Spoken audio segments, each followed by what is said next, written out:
अस्सलाम वालेकुम नाज़रीन, आवाज़ न्यूज़ सां गॾु आऊं आहियां बिशारत सुमरो। हलंदासीं हेडलाइंस तरफ़।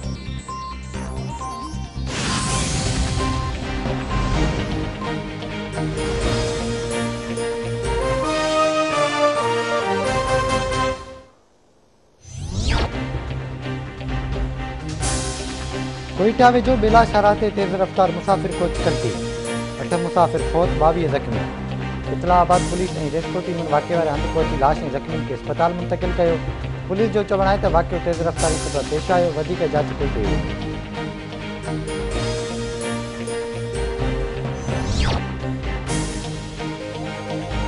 मुल्क में कोरोना वायरस जा माण्हुनि मथां हमला जारी। कोरोना वायरस वधीक 48 ॼणनि जूं हयातियूं धिरकाए वियो। फौतियुनि जो अंगु वधी 11,103 ताईं पहुतो। NCOC मूजिबि गुज़िरियल 24 कलाकनि दौरान 1772 नवां केसिस आहिनि। फ़ाल केसिस जो अंगु वधी 35,163 थी वियो। 4,78,517 मरीज़ वायरस खे शिकस्त ॾेई सिहतयाब थी विया।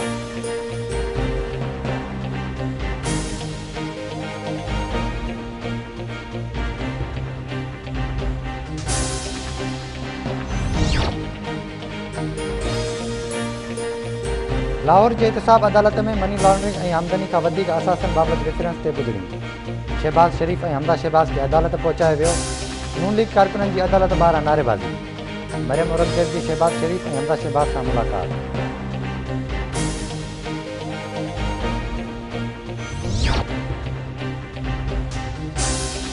ट्रंप जे इक़्तिदार जो सिजु लही वियो। जो बाइडन अॼु ठहियल अमेरिकी सदर जी हैसियत सां उहिदे जो कसम खणंदो। हलफबरदारी जे मौक़े ते एहतिजाज जे ख़दशे सबबि समूरे अमेरिका में सिक्योरिटी जा इंतज़ाम सख़्तु। कैपिटल हिल में लॉकडाउन लागू। मेट्रो स्टेशन बि बंदि कया विया।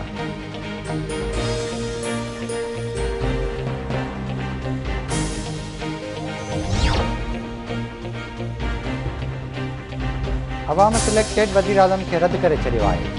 अवाम इस्टेब्लिशमेंट लाइ कमु कंदड़नि खे शिकस्त ॾिनी। करप्शन जो राग आलापींदड़ इमरान ख़ान पाण करप्ट निकितो। कठपुतली वज़ीर आज़म इस्तीफ़ा ॾिए न त अवाम इस्लामाबाद जो रुख करे खांइसि इस्तीफ़ा वठंदो।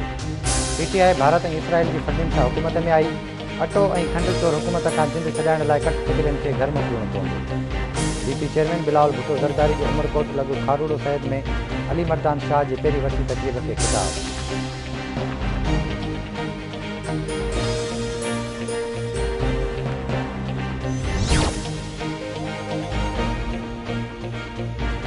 सनवेझो पुलिस जे क़त्ल थियल औरत वज़ीरा छछर जे मामे जे घर ते चढ़ाई।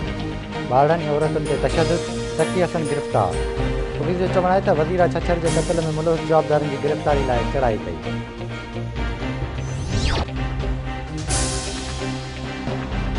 ऐं सिंध जे मुख़्तलिफ़ शहरनि में कोहीड़े जो राज बरक़रार। ट्रैफ़िक जी अजवञ मुतासिर। लाड़काणो, खेरपुर, सखर, नवाबशाह, कंबर शहदादकोट, नसीराबाद, बाडराई, मेड़, दादू, डोकरी, बाकराणी समेत 2 शहरनि में कोहीड़ो। मोटरवे पुलिस पारां फोग लाइट्स जो इस्तेमालु करणु ऐं गैर ज़रूरी सफ़र न करण जी हिदायत।